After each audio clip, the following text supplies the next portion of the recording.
නමෝ තස්ස භගවතු අරහතු සම්මා සම්බුද්දස්ස. ඒ භාග්‍යවතු අරහතු මහා කාරුණික වූ සසර දුකින් නිදහස් වීම පිණිස පවතින මේ උතුම් වූ ශ්‍රී සද්ධර්මය ලෝකානුකම්පාවෙන් යුතුව දේශනා කොට වදාළ අපගේ ශාස්තෘන් වහන්සේට නමස්කාර වේවා. සාදු සාදු සාදු. මාගේ ගුරු දේවෝත්තම පරම පූජනීය පින්වත් ලොකු ස්වාමීන් වහන්සේට ගෞරවාදර වන්දනාව වේවා. සාදු සාදු සාදු. ගරුතර මහා සංඝරත්නයන් අවසරයි. ශ්‍රද්ධාවන්ත වාසනාවන්ත පින්වතුනේ, අද දවසේ මේ උතුම් ධර්ම දේශනාව සඳහා දායකත්වයෙන් දරනු ලබන්නේ විශේෂයෙන් අනුරාධපුර මහඇලගමුව කැකිරාව යන ලිපිනේ පදිංචිව සිට 2020 නොවැම්බර් මාසේ 12 වන දින මිය පරලෝ යන්ට යෙදුනා වූ පින්වත් BM පොඩිනෙලමේ පියාණන්ට මීට 3 මාසකට පෙර මිය පරලෝ යන්ට යෙදුණු ඒ පියාණන්ට පින්පෙත් අනුමෝදනා කරන අදහසින් අනුරාධපුර මහඇලගමුව කැකිරාව යන ලිපිනේ පදිංචි පින්වත් DM අනුලා කුමාරි හාමි මෑණියන්, BM මදුශංක සම්පත් දිසානායක පුතණුවන්, BM තරිදු නිරංජන් දිසානායක පුතණුවන්, JG සුජානී ලේලිය ඇතුළු දෙමාපියන් මිරිපිරියන් සහ ගල්මඩුව මහයිලුප්පල්ලම පදිංචි පින්වත් BM හසිකා ලක්මාලි දිසානායක දියණිය, HB දිසානායක බෑනා ඇතුළු මුණුපුරන් දෙදෙනාත්, M දිසානායක සහ DUB රත්නායක යන දෙමාපියන් ඇතුළු ඒ ඥාති හිත මිත්‍රාදීන් සියලු දෙනා තමන්ගේ නමින් මියගිය ඥාතියාට පින්පෙත් අනුමෝදනා පිණිසයි අද දවසේ මේ ධර්ම දාණයට දායකත්වයෙන් දරනු ලබන්නේ. අපේ මහා කාරුණික අපි සරණ ගිය අපේ ශාස්තෘන් වහන්සේ වදාළේ අජේව කිච්ඡං ආතප්පං කෝජඤ්ඤා මරණං සුවේ. අදාදම මේ ජීවිතේට යහපත ඇති කරගන්නට වෑයම් කළ යුතුයි. මරණය හෙටද කියා කවුද දන්නේ? නහිනෝ සංගරන්තේන මහා සේනේන මච්චුනා. මේ ලෝකේ මහා සේනා ඇති මාරයත් එක්ක අපි කාගේවත් ගිවිසුමක් නැහැ. අපි නම් අහවල් දවසේ අහවල් තප්පරේ වෙනකන් ඉන්නවා කියලා. පින්වතුනි, අපේ ප්‍රිය ඥාතීන් යම් මොහොතයක අපි හිතන්නේ පතන්නේ නැති වෙලාවක මේ ලෝකේ අත්හැරලා දාලා යන්නේ යන්සේද? අප හැමදෙනාටත් අපේ ජීවිතේ ඒ විදිහටම කොයම් හෝ මොහොතක කොයම් හෝ සිදුවීමක් නිසා මේ ලෝකේ අත්හැරලා දාලා යන්න වෙනවා. ඒ යන්න වෙන්නේ සංසාර ගමනක. අපි හොඳට මතක තියාගන්න ඕන, අපි මේ වැටිලා ඉන්නේ සසරකයි. සංසාර ගමනක තනි පුද්ගලයෙක් විදිහට යන ගමනක් මේ. ඒ ගමනේ අපි මේ මනුස්ස ජීවිතේ උපන්න මොහොතේ අපිට ඥාතීන් ප්‍රිය බැඳීම් බොහෝමයක් හටගන්නවා. නමුත් මේ ඥාතීන් ප්‍රිය බැඳීම් සියල්ලත් එක්ක අපි යන්නේ තනියම. බොහෝ දෙනෙකුට අමතක වෙන දේ අපි තනියම යනවා. ඒ තනියම යන අපේ ජීවිතේ අපි පෞද්ගලිකව අපේ ජීවිතේට ආරක්ෂාවක් රැකවරණයක් හදාගන්න ඕන කියන කාරණේ බොහෝ දිනකට අමතක වෙලා යන දෙයක්. කලාතුරකින් ලෝකයට පහළ වෙන සම්මා සම්බුදුරජාණන් වහන්සේලා මේ ජීවිතේ සම්බන්ධයෙන් ඒ ආරක්ෂාව ඇති කර ගැනීම ගැන නිරන්තරයෙන් කතා කරනවා. දැන් බලන්න අපේ ශාස්ත්‍රඥ වහන්සේ වදාලා ධම්මපදයේදී නගරං යතා පච්චන්තං ගුත්තං සන්තර බාහිරං. හොඳට ආරක්ෂා සංවිධානය කරපු නගරයක් තියෙනවා කියනවා. ඒ නගරේ එළියනුත් ඇතුළනුත් කියන දෙපැත්තෙම ආරක්ෂා සංවිධානය කරලා. ඒ කාලේ බුද්ධ කාලේ තිබුණ මහා රාජධානි අභ්‍යන්තරේත් ආරක්ෂා කරනවා. නගරයෙන් පිටත් හොඳට ආරක්ෂා කරනවා. සතුරන්ගෙන් උවදුරක් නොවේවා. අභ්‍යන්තර කුමන්ත්‍රණ වලින් උවදුරක් නොවේවා කියන අදහසින්. ආන් ඒ වගේ ඒවං ගෝපේත අත්තානං කනෝවෝ මා උපච්චගා. ඒ වගේ තමන්ගේ ජීවිතෙත් ආරක්ෂා සංවිධානය කර නගරයක් වගේ රැකගන්ට කනෝවෝ මා උපච්චකා. මේ මනුස්ස ජීවිතයත් බුදු සසුනත් මුණ ගැහිච්චි දුර්ලභ අවස්ථාව හිමිවෙන්ට දෙන්න නම් එපා. කනාතීතා සෝචන්ති නිරයම්හි සමප්පිතා. මේ දුර්ලභ අවස්ථාව අහිමි කරගත්ත මේ ෂණය අහිමි කරගත්ත බොහෝ දෙනා නිරේ ඉපදිලා ශෝක කරනවා. ඒ නිසා පින්වතුනි ඊටාම කෙටි කාලයකට මනුස්ස ජීවිතය ලැබිලා තියෙනවා. ඒ කෙටි කාලයේ ඇතුලේ කල්යාණ මිත්‍ර සම්පත්තියක් නිසා අපිට බුදුරජාන් වහන්සේගේ සද්ධර්මය අහන්න ලැබෙනවා. මේ වෙලාවේ මහන්සි ගන්න ඕන හරියට මනාව ආරක්ෂා සංවිධානය කරන නගරයක් වගේ ජීවිතය කියන එක රැකගන්නට. කාගේ ජීවිතේද? තම තමන්ගේ ජීවිත. තම තමන්ගේ ජීවිත හොඳට ආරක්ෂා කරගන්න ඕන. තම තමන්ගේ ජීවිත කෙනෙක් හොඳට ආරක්ෂා කරගන්නට කැමති නම් ඒ ආරක්ෂා කරගන්නට වෙහෙසෙන අය උදෙසායි මේ ධර්මය. අද දවසේත් අපි උතුම් රහතන් වහන්සේලා අපේ ජීවිතයේ යහපත පිණිස වදාළ ධර්මයන් ඉගෙන ගන්නවා. පළවෙනි ධර්මයේ වදාළේ ජෝතිදාස කියන මහරහතන් වහන්සේ. මේ ජෝතිදාස මහරහතන් වහන්සේ කියලා කියන්නේ පින්වතුනි අපේ මහා කස්සප මහරහතන් වහන්සේ. ශාසන භාරධාරීව වැඩ සිටපු මහා කස්සප මහරහතන් වහන්සේව නිරන්තරයෙන් ඇසුරු කරලා මහා කස්සප මහරහතන් වහන්සේගෙන් බණපද අහලා පැහැදිලා බුද්ධ ශාසනයේ උන්න පැවිදි වුණා. පැවිදිලා ඊටාම කෙටි කාලයයි උන්වහන්සේ රහතන් වහන්සේ නමක් බවට පත් වුණා. ඒ රහතන් වහන්සේ එක අවස්ථාවක මෙන්න මේ ගාථා වදාලා ජීවිතය ගැන බලන්නේ ගාථා ඔළුවට පහර දීලා නොයේක් විදිහට වද දීලා මහා දරුණු විදිහට වද දීලා මිනිස්සුන්ව මරණ උදවියේ ඉන්නවා. හැබැයි ඒගොල්ලන්වමයි ඒ දුක්වලට ආයෙත් ඇද වැටෙන්නේ. කර්මය නම් විපාක නොදී නැති වෙන්නේ. මොකද උන්වහන්සේ වදාළේ කර්මය නම් විපාක නොදී නැති වෙන්නේ. මේ ජීවිතේ මිනිස්සු තමන්ට බලය ලැබුණට පස්සේ දැන් ඔබ දැකලා තියෙනවනේ අන්තවාදීන් එහෙම මිනිස්සු මරණ හැටි මිනිස්සුන්ට හිංසා පීඩා කරන හැටි තමන්ට බලය ලැබුණට පස්සේ මේ මිනිස්සයා සෙල්ලමට වගේ මේවා කරනවා. ඇයි හේතුව? කර්මය ගැන දන්නේ. කර්මය ගැන දන්නේ නැහැ. තමන් රැස් කරන කර්මයට තමන්ටම විපාක දෙන්න සිද්ධ වෙනවා කියලා.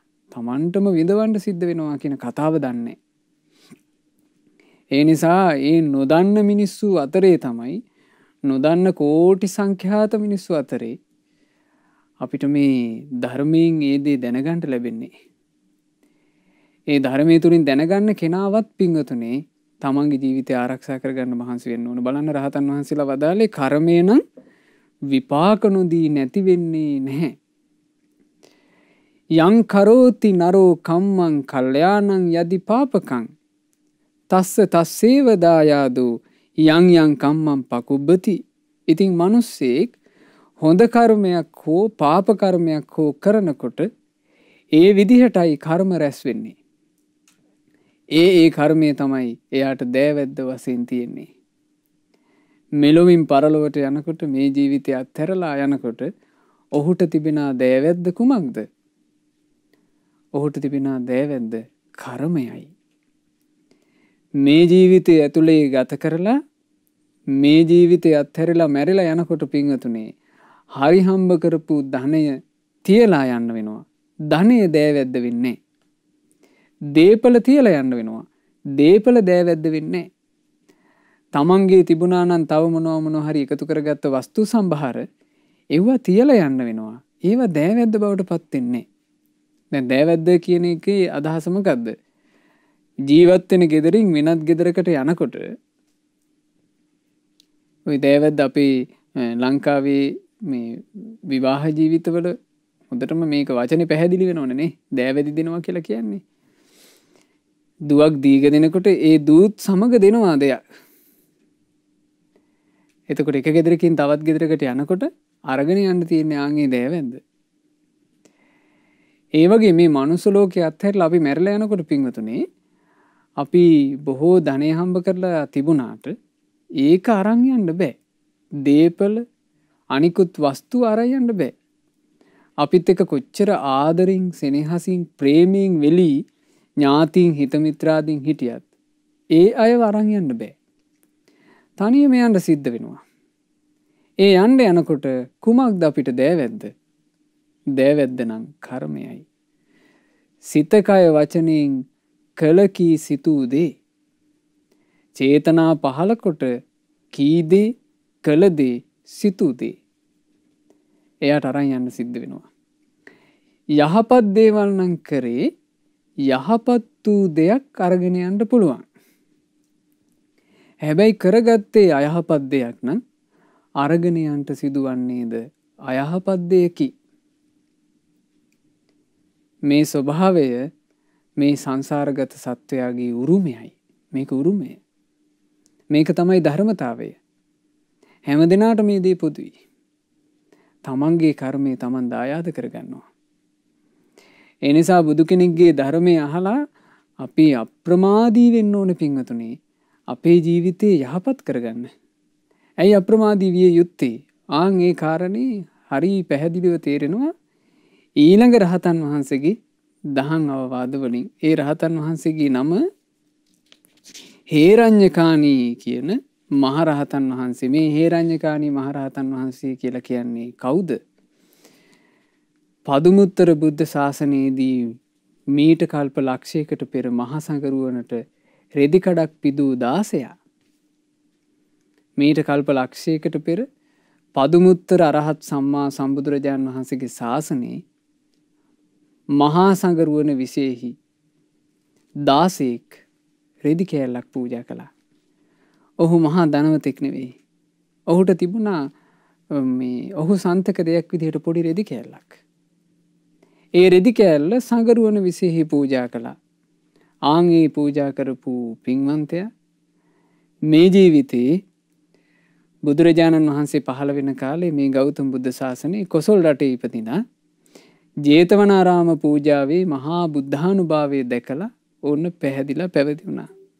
පැවිදිලා ඊටාම කෙටි කාලයයි සියලු කෙලෙස් නැසලා රහතන් වහන්සේ බවට පත් වුණා. ඒ රහතන් වහන්සේ දවසක් තමන්ගේ සහෝදරයා බාල මල්ලි කෙනෙක් හිටියා. ඒ මල්ලි බොහොම ප්‍රමාදයෙන් ගත කරනවා. ප්‍රමාදයෙන් කියලා කිව්වේ ධර්මයට කිසි උනන්දුවක් නැහැ. තමන්ගේ ජීවිතේට තමන් පිළිසරණක් හදාගන්න ඕන කියලා කිසි හිතක් නැහැ. ආන්ගේ සහෝදරයාට අනුකම්පාවෙන් උන්වහන්සේ වදාළ ධර්මය අච්චයන්ති අහෝරත්තා ජීවිතං උපරුජ්ජති ආයුකීයති මච්ඡානං කුන්නදීනංව ඕදකං. හරි ඉක්මනට මේ රෑ දවල් ගෙවිලා යනවා. ජීවිතය අවසන් වෙන්නේ හරිම වේගෙන්. උපන් සත්වයන්ගේ ආයුෂ ගෙවිලා යන්නේ පුංචි දොළපාරක ගලන වතුර ටිකක් වගේ. පුංචි දොළපාරක වතුර ටික ඉතා ඉක්මනින් ෂේ වෙලා නැති වෙලා යනවා වගේ මේ රෑ දවල් ගත වෙද්දී මිනිසයාගේ ජීවිතය අවසන් වෙනවා. අපිට තේරෙන්නේ නැහැ පින්වතුනි.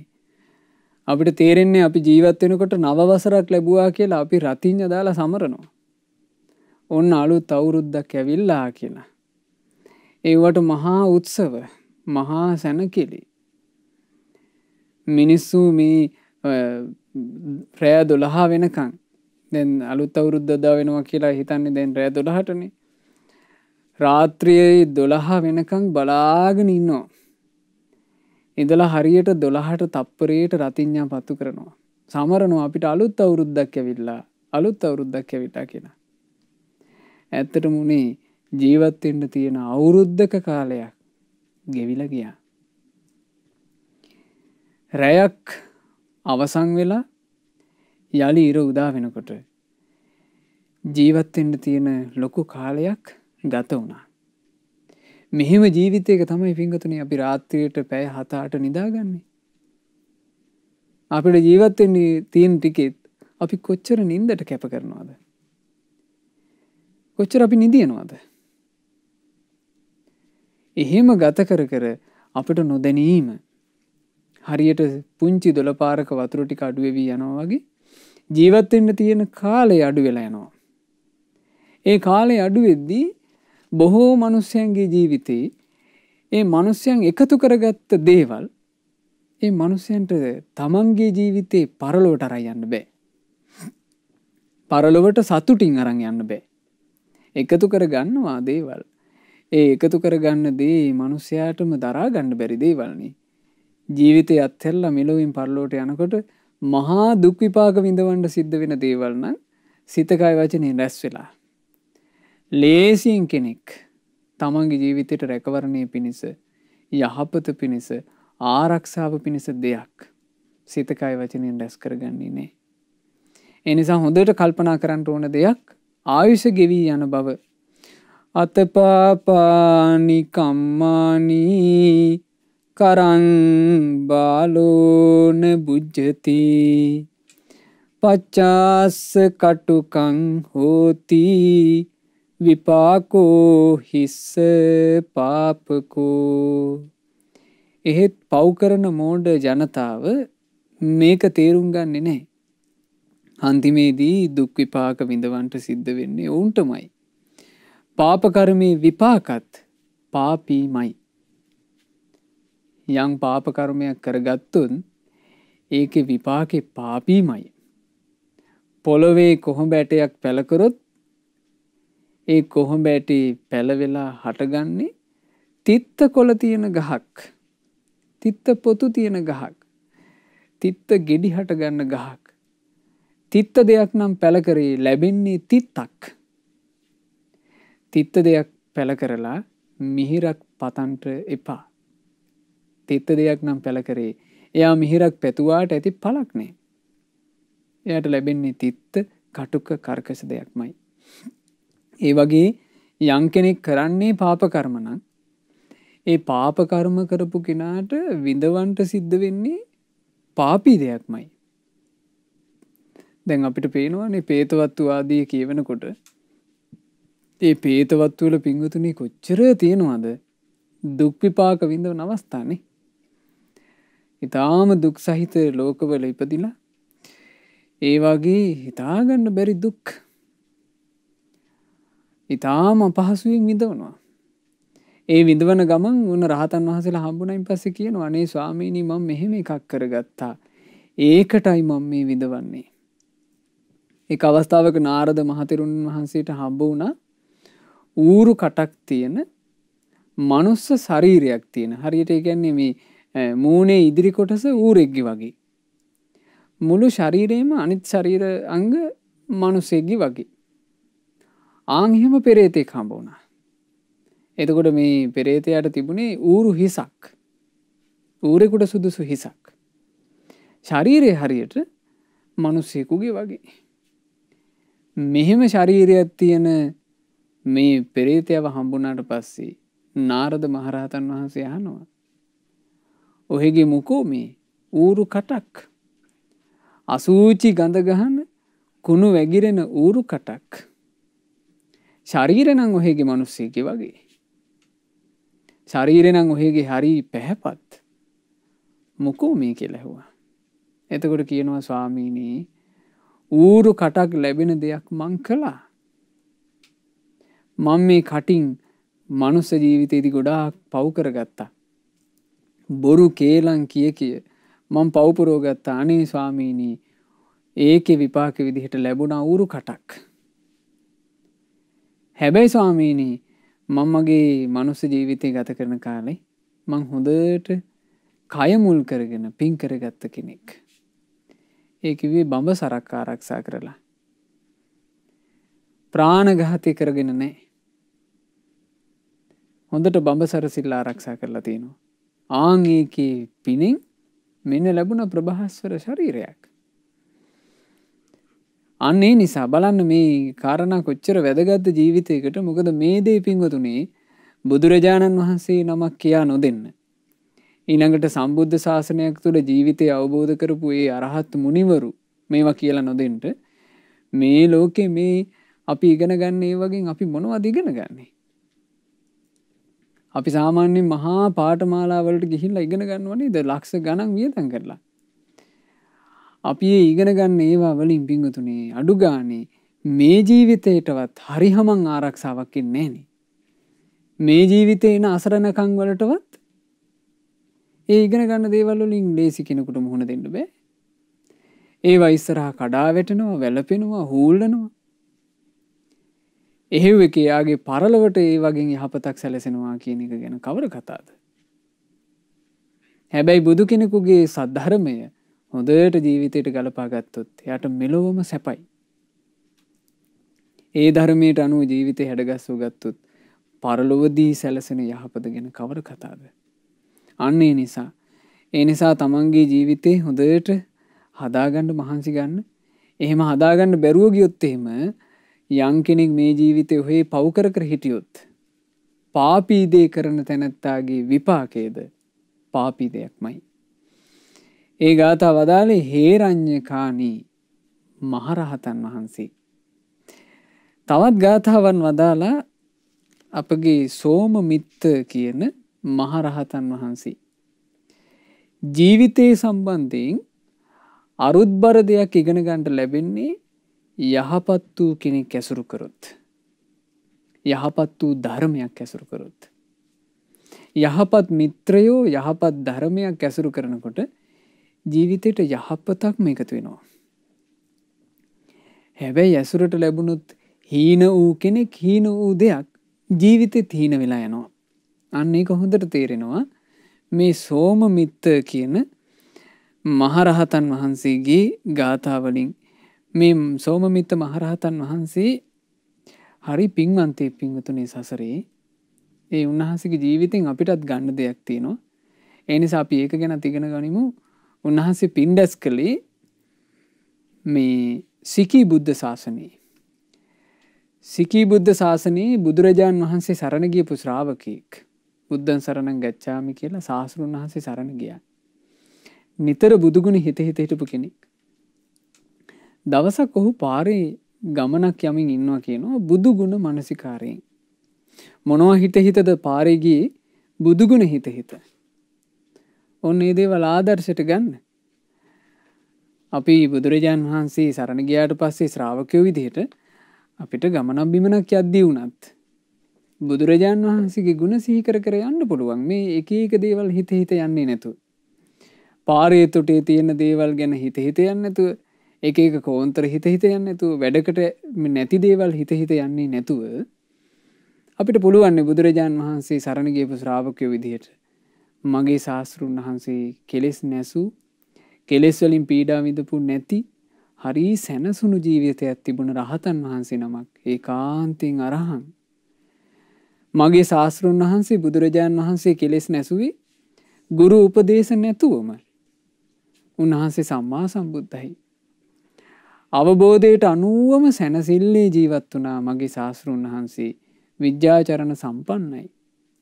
සුන්දර වූ නිවනට වැඩම කළේ ඒ බුදුරජාන් වහන්සේ සුගතයි. බුදුරජාන් වහන්සේ ලෝකේම අවබෝධ කරගෙන ඒ ලෝකෙන් නිදහස් වුණා. ලෝකවිදු. බුදුරජාණන් වහන්සේ තමන් වහන්සේ මේ ලෝකෙන් නිදහස් වෙලා අනිත් අයවත් නිදහස් කරවීම පිණිස, අනිත් අයවත් දමනය කිරීම පිණිස අතිශයින්ම දක්ෂ වුණා. අනුත්තර පුරිස ධම්මසාරති. බුදුරජාණන් වහන්සේ තමයි මන් සරණ ගිය මගේ ශාස්ත්‍රුන් වහන්සේ තමයි දෙව් මිනිසුන්ටම මාර්ගය පෙන්වන ශාස්ත්‍රුන් වහන්සේ. සත්තා දේව මනුස්සාන. අවබෝධ කරපු ධර්මය මනාව දේශනා කරපු ශාස්ත්‍රුන් වහන්සේ බුද්ධ. මේ සියලු ගුණ දරන්ට තරම් බුදුරජාණන් වහන්සේ භාග්‍යවන්තයිනේ. ඒකාන්තයෙන් භගවා කියලා. මෙහෙම බුදුගුණ සිහි කර කර ශ්‍රාවකයෝ ඒ කාලේ පාරේ ගියේ. ඇත්තටම බුදුරජාණන් වහන්සේ නමකගේ ශ්‍රාවකෙක් ශාස්ත්‍රුන් වහන්සේගේ ගුණ කඳ නිතර සිහි කරනවා. ඉතින් ශ්‍රාවකත්වයට එන අපිත් දක්ෂ වෙන්න ඕනේ නිතර බුදුගුණ සිහි කරන්න.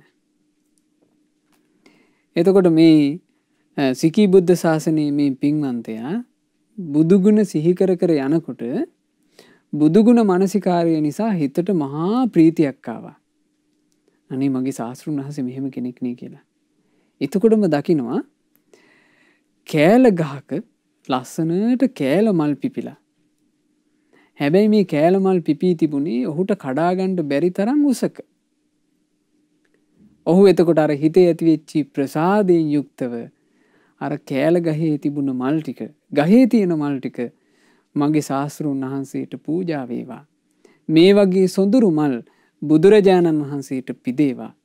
මේ කෑල මල් සියල්ල සම්මා සම්බුදුරජාණන් වහන්සේට පූජාවක් වේවා කියලා ගහේ තියෙද්දී පූජා කළා. ඒ ගහේ තියෙද්දී පූජා කරනවා කියලා කියන්නේ චිත්ත ප්‍රසාදයෙන් කරන එකක්. සිතේ තියෙන පැහැදීමෙන් කරන එකක්. ඕක අපේ අතීත මුතුන් මිත්තොත් කරලා තියෙනවා. ඒ සඳහා ගාථා පවා හැදුනා. කුසුමම් පුල්ලිතං ඒතං පග්ගහෙත්වාන අංජලින් බුද්ධ සෙට්ටං සරිත්වාන ආකාසේ මබි පූජේ. ආන්ගේ ගාථාව. ඉතින් හොම ගාථා කියලා පවා ඒ කාලේ තෙරුවන් සරණ ගියපු අපේ අහිංසක මුතුන් මිත්තෝ තමන්ගේ ශාස්ත්‍රුන් වහන්සේව දැන් වයසක ආච්චිලා සීයලා මේ ගස්වල තියෙන මල් කඩලා පූජා කරන්න බෑ. හැබැයි ලස්සනට මල් පිපිලා තියෙනවා දැක්කොත් එහෙම ඔය ගාථා කියලා මල් පූජා කරලා තියෙනවා. ඉතින් ඒ වගේ ගහේ තිබුණ කෑල මල් ටික පූජා කළා. එහෙම තමයි පින් රැස් කරගත්තේ. ඉතින් එහෙම පින් රැස් කරගෙන ඔන්න කොහොම හරි මේ ගෞතම බුද්ධ ශාසනේ අපේ ශාස්ත්‍රුන් වහන්සේ පහළ වෙන කාලේ බරණැස බුදුරජාන් වහන්සේගේ ධම්මචේතිය පිහිටි බරණැස තමයි උපන්නේ. ඉපදිලා තරුණ වයසේදී බුදුබණ අහලා පැහැදුනා. බුද්ධ ශාසනේ මහාන වුණා. මහාන වුණාට මොකද ආශ්‍රයයට ලැබුණේ හරිම කම්මැලි භික්ෂුවක්, කුසීත භික්ෂුවක්. මේ භික්ෂුව දානේ වැළඳුවාට පස්සේ පිණ්ඩපාත කරගෙන දන් වැළඳුවාට පස්සේ ආයේ කිසි උනන්දුවක් නැහැ බණ භාවනා කරන්න. හොඳට හාන්සි වෙලා නිදා ගන්නවා. එතකොට කුසීත භික්ෂුව නිතර නිතර ඇසුරු කරනකොට මේ සෝමමිත්ත ස්වාමීන් වහන්සේට තේරුණා තමන් වහන්සේත් නිකන් කුසීත වේගනේ යනවා වගේ. කම්මලියාව ඇසුරු කරද්දි තමන්ට තියෙන වීරියත් නැතුව යනවා. දැන් ඔන්න කෙනෙක් මේ දානේ වැළඳුවාට පස්සේ එක භික්ෂුවක් ගිහිල්ලා හොඳට ගොර ඇද ඇද නිදා ගන්නවා නම් සමීපයෙන් ඉන්න භික්ෂුවටත් හිතෙනවා මා නිදාගත්තා නම් හොඳයි. පොඩි නිදිමතක් ආවත් එයාට ඉක්මනට හිතෙනවා එහෙනම් මා චුට්ටක් කැලවෙනවා අරයත් නිදිනේ මා නිදා ගන්නවා. අන්න එහෙම හිතට නිකම්ම කුසීතකම කියන එක එනවා. සෝමමිත්ත ස්වාමීන් වහන්සේ හොඳට තමන් වහන්සේගේ හිත ගැන අවධානයෙන් හිටියා. ඒ හිත ගැන අවධානයෙන් ඉඳි උන්වහන්සේට තේරුණා මගේ හිත එන්න එන්න කම්මැලි වෙනවා. ඒක තේරුම් ගත්ත ගමන් මහා භයානක අනතුරක් තමන්ට වෙනකොට එතනින් පලා යනවා වගේ. බලන්න පින්වතුනි ධර්මය අවබෝධ කරගන්න තිබිලා තියෙන උනන්දුව, කැපවීම මහා භයානක දෙයක් දැක්කට පස්සේ භයානක රකුසෙක් දැක්කට පස්සේ ඒ රකුසාගෙන් බේරෙන්න වහා පලා යනවා වගේ අර කුසීත භික්ෂුව අත්හැරලා දාලා ඉක්මනින් නැනවත් උත්තමයෙක් හොයාගෙන ගියා. ඒ උත්තමයා තමයි අපේ මහා කස්සප මහරහතන් වහන්සේ. මහා කස්සප මහරහතන් වහන්සේ ළඟට ගිහින් කිව්වා අනේ ස්වාමීනි මම මෙහෙම පැවිදි වෙලා මං ඉන්න තැන මට මේ ඉන්න සිද්ධ වුණේ ටිකක් කුසීත ගති තියෙන භික්ෂුවක් එක්ක. ස්වාමීනි එන්ට මාත් නිකන් කුසීත වෙනවා වගේ මට දැනෙනවා. ස්වාමීනි මට දහම් අවවාද කරන සේක්වා කියලා ඉල්ලුවා. මහා කස්සප මහරහතන් වහන්සේ අනුකම්පාවෙන් දහම් අවවාද වදාලා ඒ දහම් අවවාද ලබාගෙන නොබෝ කලකින්ම වීරියවන්තයෙක් බවට පත් වෙලා කෙලෙස් නැසලා අරහත්ත්වයේ සාක්ෂාත් කළා. දැන් වැඩ ඉන්නවා කෙලෙස් වලින් කම්පා කළ නොහැකි ජීවිතයක් සහිත උත්තමයෙක්. සෝමමිත්ත මහරහතන් වහන්සේ. සෝමමිත්ත මහරහතන් වහන්සේට අනුකම්පාවක් උපන්න. අනේ අර කම්මැලි භික්ෂුවවත් මේ කම්මැලිකමින් ගොඩ ගන්නට ඇතනම් ඕන් උන්වහන්සේ ආයෙ වැඩම කළා බරණැසට. ගිහිල්ලා තමන් එකට වාසය කරපු කුසීත භික්ෂුවට ගාථා වදාලා. ඒ ගාථා වදාලේ සංවේගයට පත් කරවන්න. ඉතින් කම්මැලිකම් වලින් මේ තමන්ගේ ජීවිතේ කම්මැලිකමට යට වෙන්න දීලා ඉන්න අයට මේ ගාථාවල් හරි වටිනවා. ධර්මයේ හැසිරෙන එක පැත්තකට දාලා කම්මැලිකම කියන එක ඉස්සරහට දාගත් අයට මේ රහතන් වහන්සේගේ ගාථා හරි වටිනවා.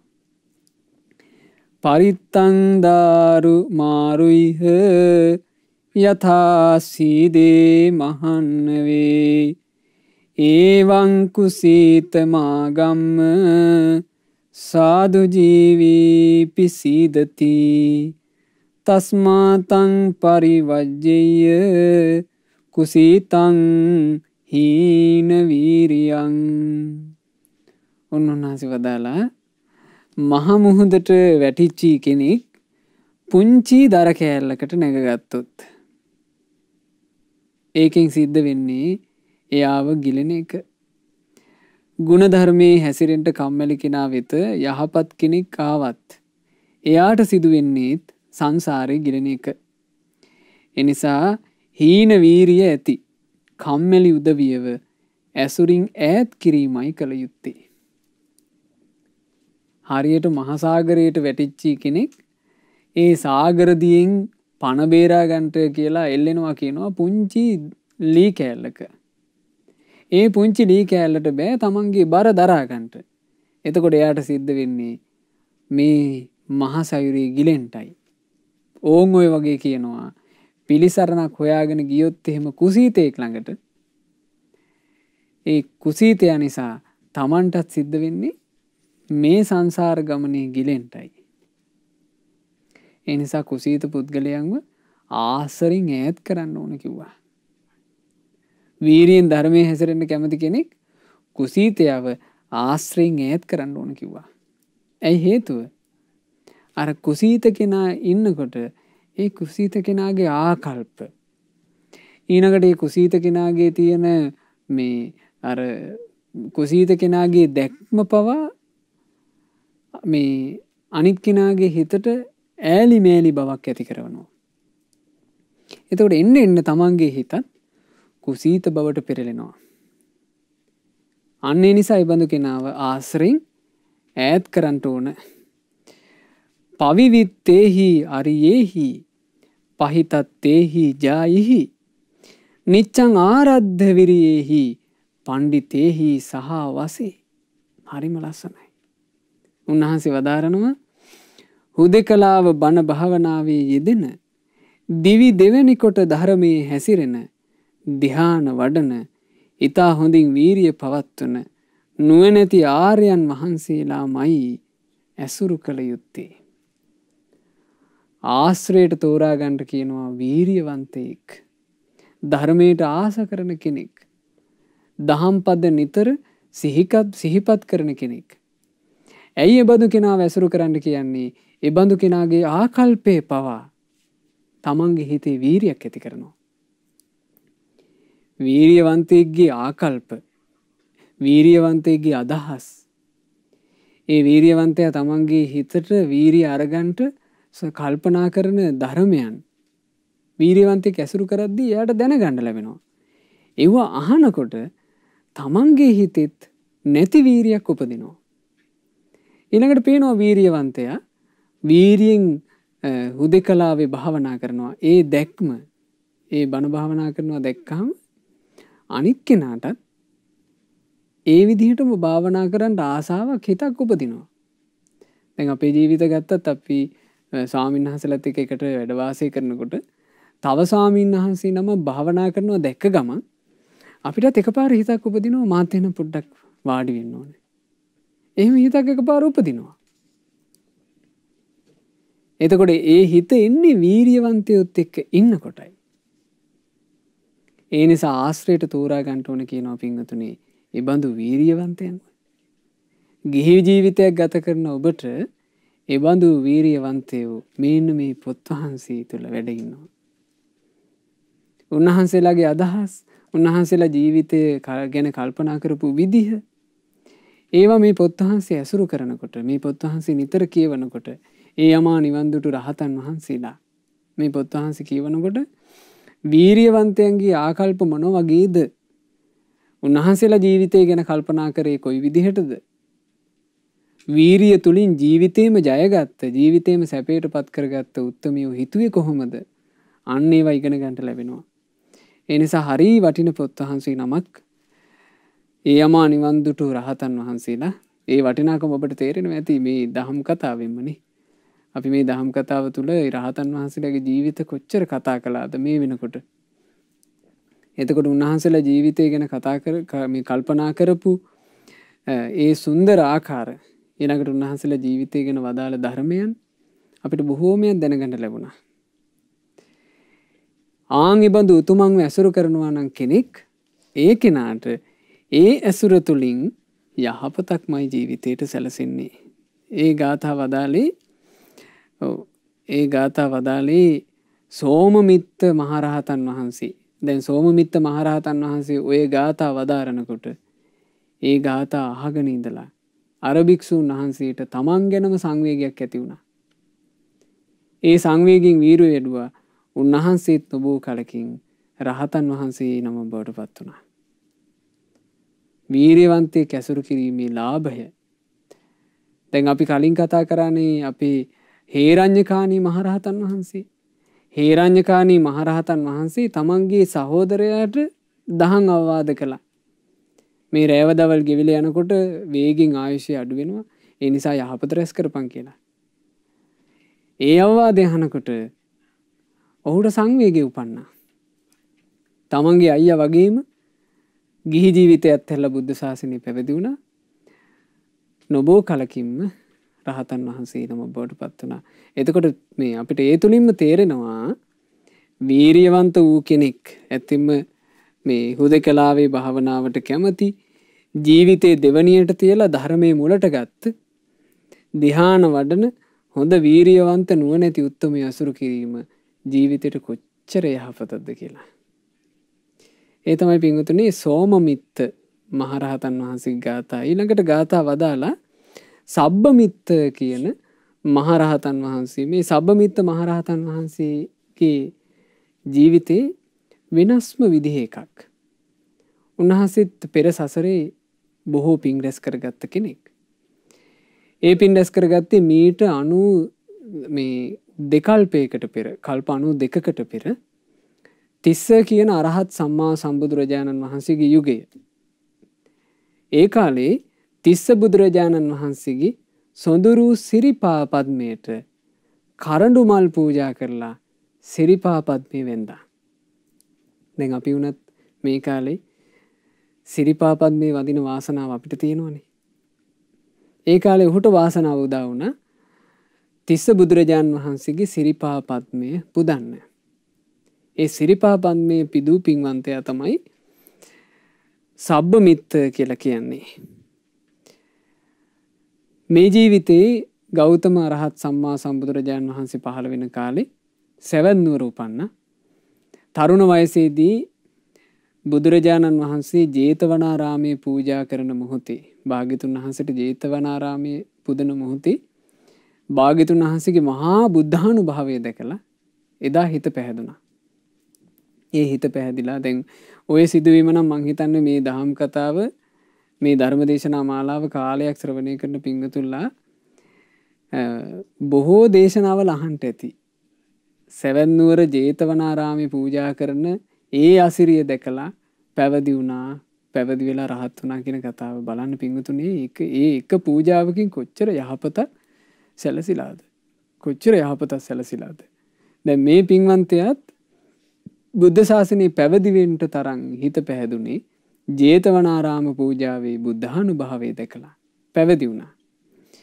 පැවිදි වෙලා වීරියෙන් බණ භාවනා කරමින් එක්තරා වනයක වාසය කරනවා. මේ වනාන්තරයේ වැඩ වාසය කරනකොට උන්වහන්සේ දවසක් පිණ්ඩපාතේ වඩිද්දී උන්වහන්සේට දකින්න ලැබුණා සිදුවීම් දෙකක්. මේ ජීවිතවල නුවණැති කෙනෙකුට යම් යම් සිදුවීම් දකින්න ලැබුණොත් ඒ සිදුවීම තුලින් නුවණැත්තා නුවණම උපමට්ටම් කර ගන්නවා. හැබැයි මේ ලෝකෙ කොච්චර සිදුවීම් දැක්කත් මෝඩයෙකුට ඒ මෝඩ තැනැත්තාට ඒ සිදුවීම දැක්කා කියලා නුවණක් මෙහෙව ගන්න බෑ. හේතුව මොකෝ? ඔහුට අර නුවණ කියන එක නැති නිසා.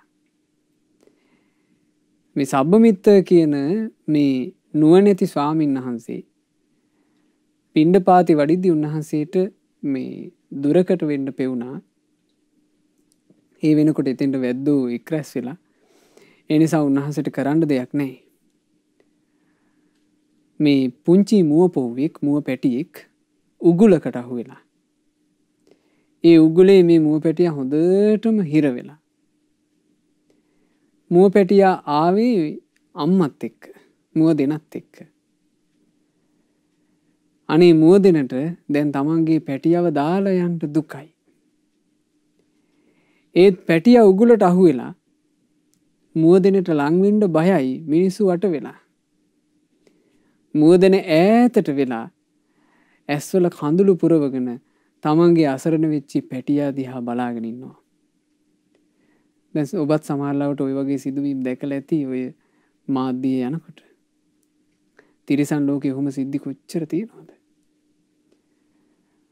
ওই වගේ සිදුවීම් තිරිසන් ලෝකයේ ඇතුලේ කොච්චරනම් තියෙනවද? මොකද එකෙකුට එකෙක් සත්තු මරාගෙන කන ජීවිතනේ තිරිසන් ලෝකේ.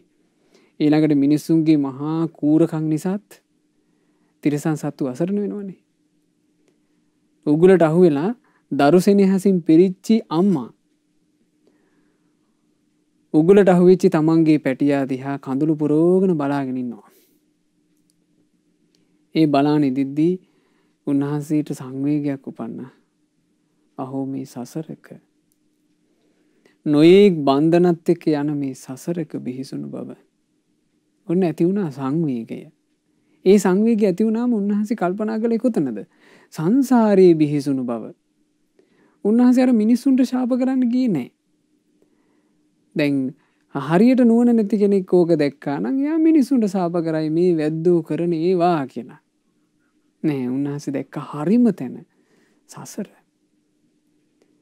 දැන් එතෙන් වෙලාවට මේ සත්තු මරණ දර්ශන ආදී බලලා ඒ දර්ශන පෙන්න මේ බොහෝ මිනිස්සු මස් කෑමෙන් වලකින්ට කියලා මේ බෙරේ ගහනවා මිසක් ලේසියෙන් සංවේගයක් උපදින්නේ නැහැනේ ලේසි මිනිස්සුෙකුට මේ තිරිසන් ලෝකයක බිහිසුණු බවයි සසරේ යද්දි තිරිසන් ලෝකයක වැටුනොත් එහෙම කොච්චර භයානකද කියලා අන්න ඥානෙ වෙනස. ඊට පස්සේ උන්වහන්සේ තව ටික දුරක් යනකොට උන්වහන්සේට පේනවා මිනිස්සු කාණ්ඩයක් වැරද්දක් කරපු කෙනෙක්ව අල්ලාගෙන ඒක සමහරවිට රාජපුරුෂයන් විසින් දීපු රාජ දණ්ඩනයක් වෙන්න පුළුවන්. දඬුවම් නියම කරලා දඬුවම් පමුණුවලා දණ්ඩනේ මොකද්ද? මේ පුද්ගලයාව අමුවේම ගිනි තියනවා පිදුරු තාලා. ඒ කාලේ නොයේක් දඬුවම් ක්‍රම තිබුණනේ. මේ පුද්ගලයා කරපු වැරද්දට දීලා තියෙන දඬුවම තමයි පිදුරු ගොඩක් උඩ මේ අත් දෙක පිටිපස්සට ගැට ගහලා බැඳලා මේ ශාරීරියේ පිදුරු වලින් වහලා පන පිටින් ගිනි තියනවා. එතකොට සබ්බමිත්ත තෙරුන් වහන්සේ මේකත් දැක්කා. මේකත් දැකලා කල්පනා කළා හූ මේ සසරක තියෙන බිහිසුණු බව. ඒ තුලින්ම සංවේගය ඇති වුණා. උන්වහන්සේ ඒ සංවේගයෙන් රුක්සෙවණක වාඩි වුණා. මිබඳු සසරින් නම් නිදහස් වෙන්න ඕනමයි කියලා වීරිය කළා. ඊටාම සුළු වෙලාවයි ගියේ සියලු කෙලෙස් නැසලා රහතන් වහන්සේ බවට පත් වුණා. ඒ රහතන් වහන්සේ ඊටාම අරුත්බර මේ ගාථා වදාලා. ජනෝ ජනම් හි සම්බද්ධෝ ජනමේ වස්සිතෝ ජනෝ ජනේන හේටියති හේටේතිච ජනෝ ජනා. ජනතාව ඉන්නේ ජනතාව සමගම තෘෂ්ණාවෙන් බැඳිලයි. ඒ නිසා ජනතාව ඇසුරු කරන්නේත් ඒ ජනයාමයි. ජනයාව පීඩාවට පත් කරන්නේත් ඒ ජනයා විසින්මයි. ඒ පෙළන ජනයන් අනික් ජනතාව පෙළනවා. බලන්න මේ එකිනෙකා බැඳී බැඳී යන සසර. එකිනෙකා ගැටි ගැටි යන සසර. කෙලෙස් වලට ඕනෑ විදිහට කෙලෙස් වලට අවශ්‍ය විදිහට කෙලෙස් කියන රාක්ෂයන්ට බැඳිලා යන සසර. ජනයා ජනයත් එක්ක තෘෂ්ණාවෙන් පටලැවෙනවා. ඒ වගේම ජනයා ජනයාත් එක්කම ද්වේෂ කරනවා. ජනයා ජනයාටම දඬුවම් කරනවා. ජනයා ජනයාවම හිංසාවට පීඩාවට පත් කරලා මරණයට පවා පත් කරනවා. මේක තමයි සංසාර ගමන.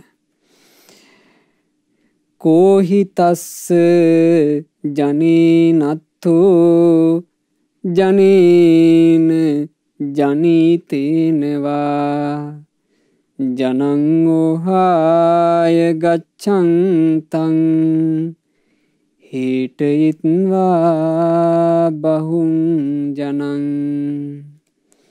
උන්වහන්සේ වදාලා ජනතාවගින්ම උපදින ජනතාව ගැන මට වැඩක් නෑ.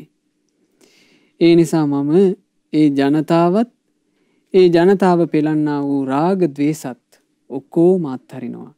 නිවන කරාම යනවා. මේ සංසාර ගමනේ කෙලෙස් වලින් බැඳිලා එකිනෙකා බැඳිලා එකිනෙකා ගැටි ගැටි නොයෙක් තාඩන පීඩන වද බන්ධන මැද යන මේ ගමන දුක් සහිතයිමයි. දුක් සහිතයිමයි. ඒ නිසා ඥානවන්තයෙකු කරේ නුවණැති දහමක් මුණ ගැහිච්චි මොහොතේ නිවන කරාම යන එකයි. ඉතින් මේ නිවන කරාම ගියපු උතුම් රහතන් වහන්සේලා 4 නමක් ගැන අපි ඉගෙන ගත්තා. ඒ රහතන් වහන්සේලා ජීවිතාර්ථය පිණිස වදාළ ඊටාම සුන්දර ගාථා අපි අරුත් විමසමින් ඉගෙන ගත්තා. ඒ ගාථාවන් අපට වදාළ ජෝතිදාස මහරහතන් වහන්සේ, හේරඤ්ඤකාණී මහරහතන් වහන්සේ, සෝමමිත්ත මහරහතන් වහන්සේ, සබ්බමිත්ත මහරහතන් වහන්සේ යන ඒ සැබෑම රහත් මුනිවරුන්ට අපගේ নমස්කාරය වේවා. සාදු සාදු සාදු. ඒ උතුම් රහතන් වහන්සේලා යම් අමා නිවනක නිවී සැනසුණාද අපටත් ඒ අමා මහ නිවන අවබෝධ කරගන්නට ලැබේවා. සාදු සාදු සාදු. රැස් කරගන්නට යෙදුනා වූ සියලු පුණ්‍ය ධර්මයන් සග්දෙවිඳුන් ප්‍රධාන සතරවරන් දෙවිවරු සෙම්පති දෙවිවරු සතුටින් අනුමෝදන් වෙත්වා. අපගේ ඉෂ්ඨකාමී හිතකාමී සියලු දෙවියෝද අල්පේශාක්‍ය මහේශාක්‍ය ලෝකපාලක සියලු දෙවියෝද පින් අනුමෝදන්ව දෙවියෝ දිව්‍ය ආශීර්වාදින් වැඩේවා. ශ්‍රද්ධා සීලාදීන්ද වැඩේවා. ඒ සියලු දෙවියෝ අප හැම දිනාවම ආරක්ෂා කරත්වා. සාදු සාදු සාදු. ගුරු දේවෝත්තම කල්යාණ මිත්‍ර පරම පූජනීය පින්වත් ලොකු ස්වාමීන් වහන්සේට මේ සියලු පින් අනුමෝදන්ව පින්වත් ලොකු ස්වාමීන් වහන්සේ නිදුක් වෙත්වා, නිරෝගී වෙත්වා, දීර්ඝායුෂ ලබත්වා. මේ ගෞතම බුදු සසුන තුලම උතුම් වූ චතුරාර්ය සත්‍ය ධර්මය පරිපූර්ණ වශයෙන්ම අවබෝධ කරගන්නට වාසනාව ලැබෙත්වා. සාදු සාදු සාදු. රැස් කරගන්නට යෙදුනා වූ සියලුම පුණ්‍ය ධර්මයන් අද දවසේ මේ ධර්ම දානයේ මූලිකම අරමුණ බවට පත්වෙන අනුරාධපුර මහා ඇලගමුව කැකිරාව යන ලිපිනේ පදිංචිව සිට 2020 නොවැම්බර් මාසයේ 12 වන දින මිය පරලෝ යන්ට යෙදුනා වූ පින්වත් බී.එම්. පොඩි නිලමේ පියාණන්ට මේ සියලු පින් අනුමෝදන් වෙත්වා. අනුමෝදන් වෙත්වා. අනුමෝදන් වෙත්වා. මිය පරලෝ ගිය W. මුදලිහාමි, බී.එම්. බණ්ඩා, ටී.බී. දිසානායක, පී.ආර්. උක්කුබණ්ඩා යන ඒ පියවරුන්ටත්, ඒ රන්මැණිකා, එම්.එම්. හීමම්මා, ඩී.එම්.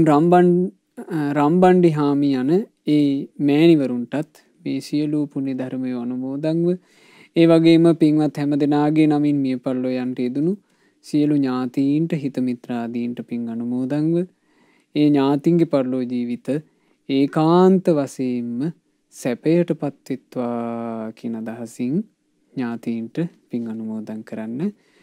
රැස් කළා වූ සියලුම පුණ්‍ය ධර්මයෝ සුජීවත්ව සිටින ඩී.එම්. අනුලා කුමාරිහාමි මෑණියන්ටත්, BMHL Dissanayake, BMMS Dissanayake, BMTN Dissanayake, HB Dissanayake, JG Dissanayake යන ඒ දූ දරුවන් ඇතුළු මුණුපුරු මිනිපිරියන්ටත් ඔවුන්ගේ දෙමම්පියන්ටත් ඩී මුතුමැණිකා මිත්තණියටත් මේ සියලු පුණ්‍ය ධර්මය අනුමෝදන් වෙත්වා. ඒ සියලු දෙනාට නිදුක් නිරෝග සුව දීර්ඝායුෂ සම්පන්නිය සැලසෙත්වා. ඒ වගේම පින්වත් මානෙල් අයිලප්පුරම මෑණියන්ටත් මේ සියලු පින් අනුමෝදන් වෙත්වා. නිදුක් නිරෝග සුව සැලසෙත්වා.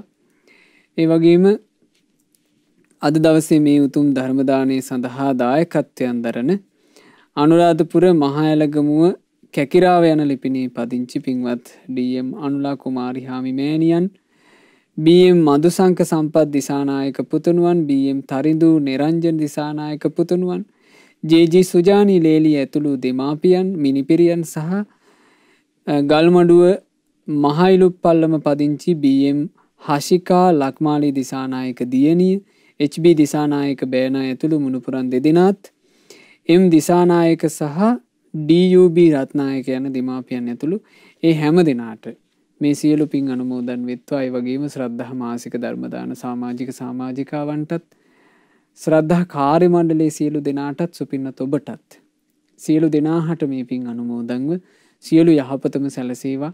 නිදුක් නිරෝගී සුව සැලසේවා. නොපමාව ධර්මයේ හැසිරෙන්න ලැබේවා. සුවසේ පින් කරගන්න ලැබේවා. ගෞතම සාසනය තුල චතුරාර්ය සත්‍ය ධර්මය අවබෝධ කරගන්නට හැම දිනාට වාසනාව ලැබේවා. හැම දිනාටම තෙරුවන් සරණයි. නමෝ බුද්ධාය. මෙවැනි වටිනා ධර්ම දේශනා ශ්‍රවණය කිරීමට ශ්‍රද්ධා ඩේලි YouTube චැනලය සබ්ස්ක්‍රයිබ් කරන්න.